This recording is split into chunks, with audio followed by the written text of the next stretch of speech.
What's going on, guys? It's James with a brand new video, and today I'm going to be talking about something pretty interesting and that I found to be very important when it comes to Facebook targeting. How to go about effectively targeting the right audience, the right amount of people, so that Facebook can do its thing, run its algorithm, and get you the most results for the cheapest price, allowing you to scale your business and test more effectively. So with that, guys, let's get right into it. The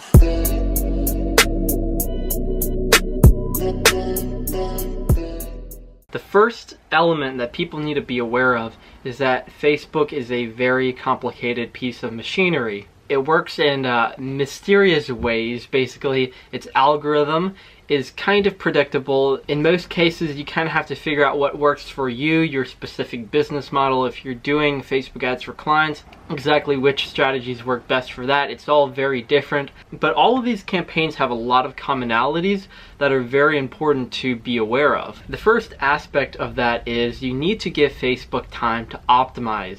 I've talked about that a lot, but also something that's just as important is targeting the right amount of people. There's a massive difference between targeting 50,000 people and 500,000 people. So let's say I'm targeting 50,000 people right here.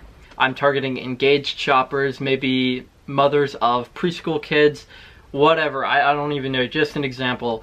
And let's say that on a $10 per day budget, I'm getting a lot of results with that, and I'm doing well. But then after, let's say, maybe a week, it starts dying off, and all of that low-hanging fruit that Facebook was able to optimize and deliver to you is now running out, because it's less data for Facebook to work with regarding exactly who's going to be most likely to purchase, because Facebook doesn't show your ads to just anyone. It goes out there and targets people who are most likely to buy your product or service first, and once that's exhausted, it'll start targeting the rest of the people in that group. That explains why a smaller audience might do very well at first, but then it'll start to kill your business. The same goes with the contrary, targeting way too many people. Let's say you're targeting 10 million business owners. How do you think that's going to go? Not very well, because all of those people it's targeting, it's trying to figure out exactly who to show your ad to, and it's having a lot of difficulty doing that because it's not specific enough. And so Facebook, in its best interest, will raise your ad cost, and that will basically sink your business. But right in the middle, the Goldilocks zone, the sweet spot, where you're going to be making most of your money. What that's been for me is between 200,000 people to 1 million people, but the perfect zone that I found to be is about 500,000 people, and that's been working very well for me for a few reasons. So with that type of audience, it's nearly perfect for you to target, because you're not targeting too many people, you're not getting too narrow, and it's just right in the middle. You're targeting people who are interested in what you have to offer, not too many, not too little, and you're giving Facebook enough room,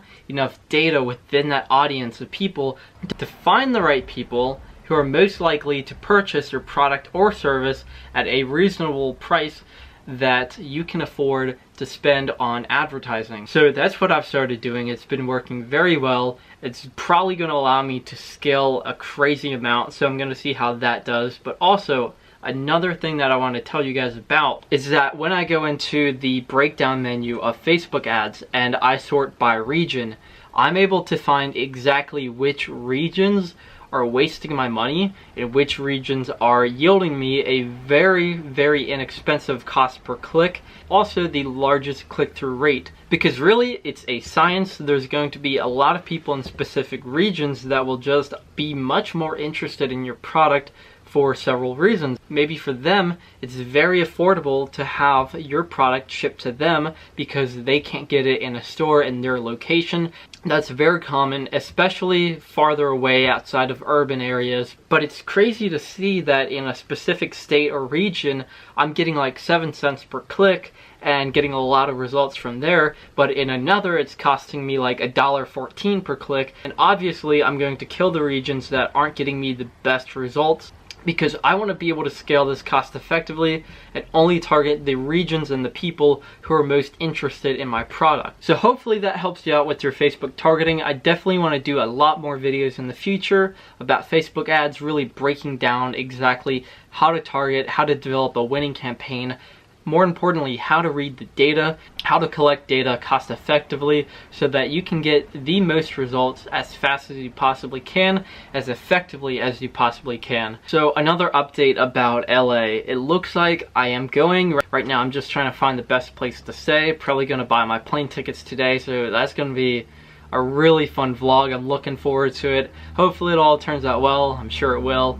But guys, that's it for today's video. Thank you guys so much for watching. I'm definitely wanting to grow this channel this year. I've just got a lot more content I need to put out on my other social media to help grow this channel. I want to put out a lot of information, a lot of valuable content as I'm developing my own stores, my own journey. I mean, it's crazy. I'm into so many things, but now I'm just trying to narrow it down into a few things that I can do very well, scale, and then move on to the next. Because I try to keep in mind, I'm great at programming. I've been programming websites since I was about 9, and I created my first multiplayer game at 11. And so I've been doing all these things, e-commerce, marketing for local and international clients, and it's just a lot, but I'm trying to really narrow it down into a few things that I can do very well, so I can basically scale that, outsource it, and then move on to the next thing and just keep doing that, keep building new streams of income. So I've got a long way to go. I definitely want to be documenting more of the journey, but it's going to be fun. It's not easy at all, but it's so worth it. But guys, thank you for watching. If you're new here, be sure to subscribe. I would appreciate it if you liked the video. That helps a lot. Comment down below what you thought and what you're going to do with the information that you learned today. I'm really interested to see how you guys go out and apply what I'm teaching. So watch out for the next video. I will see you guys next time.